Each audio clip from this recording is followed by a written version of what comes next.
ஆமாம் இது கஷ்டமான சர்ஃபேஸ் தான், 4 அடிக்கிறது கஷ்டம்தான், 6 அடிக்கிறது கஷ்டம்தான், ஆனால் என் மைண்டில் இருந்தது ஒரே விஷயந்தான், நீ நிற்கிற வரைக்கும் அடி அப்படின்னு தான் நினச்சேன்னு சொல்லியிருக்கிறாரு ரஜத் பட்டிதார். இன்னொரு பக்கம் சென்னை தோத்துட்டாங்க, தோத்ததுக்கு என்ன காரணம்னு கேட்குறப்ப என்ன ஃபீல்டிங் தான் ரொம்ப மோசமாக பண்ணோம் அப்படின்னு ஒத்துக்கிட்டு இருக்கிறாரு ருத்ராஜ் கெய்க்வாட். ஒரு வழியாக சென்னை பெங்களூர் மேட்ச் முடிஞ்சு போச்சு, பெங்களூர் ஜெயித்துட்டாங்க இல்லையா. ஸோ மேட்ச் முடிஞ்சதுக்கு அப்புறமா 2 கேப்டன்ஸும் பேசினாங்க. அதில் ஃபஸ்ட்டு பார்த்தீங்கன்னா ரஜத் பட்டிதார், அவர் தான் பிளேயர் ஆஃப் த மேட்ச் கூட வாங்கினார் இல்லையா. அவர் என்ன சொன்னார்னு பார்த்தீங்கன்னா, ஆக்சுவலாக இந்த சர்ஃபேஸில் பால் கொஞ்சம் நின்று வந்துச்சு, அப்படிப்பட்ட நேரத்தில் இந்த டார்கெட்டை நாங்கள் உண்மையாகவே பெருசாக தான் பார்க்குறோம், ஏன்னா 4-6 அடிக்கிறதுக்கே ரொம்ப கஷ்டமாக இருந்துச்சு அப்படின்னு சொன்னார். அடுத்ததாக சென்னையில் ஜெயித்தது எப்படி இருந்துச்சுன்னு கேட்குறப்ப ரொம்ப ஸ்பெஷலாக இருந்துச்சு, ஏன்னா சேப்பாக்கில் இவ்வளோ ஃபேன்ஸ் முன்னாடி ஜெயிக்கிறது உண்மையாகவே ரொம்ப சந்தோஷமாக இருந்துச்சு அப்படின்னு சொன்னாங்க. அதை தாண்டி எங்களை பொறுத்த வரைக்கும் நாங்கள் ரொம்ப சூப்பரான மைண்ட் செட்டில் என்ன இருந்தோம் அப்படின்னா, 200 நம்ம டார்கெட்டாக வச்சுட்டோம் அப்படின்னா சேஸ் பண்ணுறதுக்கு கஷ்டமாக இருக்கும் அப்படின்னு தான் நினச்சோம்.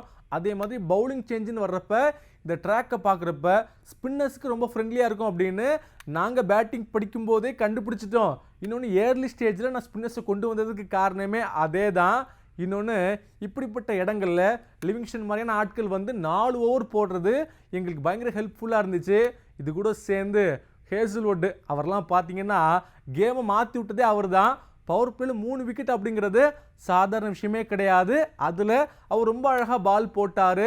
ஸோ இந்த மாதிரி ஒரு வெற்றி ரொம்ப பாசிட்டிவிட்டியை கொடுக்குதுன்னு சொல்லியிருக்கிறாரு ரஜத் பட்டிதார். அடுத்ததா ருத்ராஜ் கெய்க்வாட் என்ன சொல்லியிருக்காருன்னு பார்த்தீங்கன்னா, என்னை பொறுத்த வரைக்கும் இந்த விக்கெட்டில் 170 அப்படிங்கிறது ஒரு பார் ஸ்கோராக தான் பார்க்கப்படும், ஆனால் இவங்க ரொம்ப ரன்ஸ் அடிச்சிட்டாங்க. இதுக்கு காரணம் ரொம்ப பேடான ஃபீல்டிங் தான். ஏன்னா நீங்கள் 170 அடிக்கிறப்ப ஒன்றும் பிரச்சனை இல்லை, நீங்கள் சேஸ் பண்ணுறப்ப உங்களுக்கு சின்ன டைம் கிடைக்கும், ஆனால் ஒரு 20 ரன் எக்ஸ்ட்ராவாக போகிறப்ப கொஞ்சம் கஷ்டம்தான். பவர் பிளேயில் நீங்கள் நினைக்கிற மாதிரி எப்போவுமே நடக்காது, விக்கெட்டு வேறு திடீர்னு ஸ்லோவாச்சு, ஸ்டிக்கி ஆச்சு, இதெல்லாம் பேட்டுக்கு பால் வர விடாமல் பண்ணிருச்சு.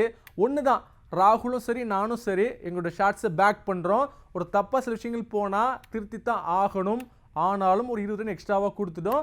நெக்ஸ்ட் டைம் பார்த்தீங்க அப்படின்னா இதை கண்டிப்பாக ரெக்டிஃபை பண்ணியே ஆகணும். ஆனால் ஒரு விஷயம்ப்பா, நாங்கள் ஒன்றும் பெருசாக தோக்கலை, ஒரு 50 ரன்னு அவ்வளோதானே, இதெல்லாம் ஒரு விஷயமே கிடையாது. ஸோ இப்போ என்ன நடந்துச்சு அப்படிங்கிறத நல்லா பார்த்துட்டு அங்கே இருக்கிற தப்பை நாங்கள் திருத்தி அடுத்த மேட்ச் பாருங்கள் தரமான வெற்றியோட திரும்பவும் சொல்லியிருக்கிறாரு ருத்ராஜ் கெய்க்வாட்.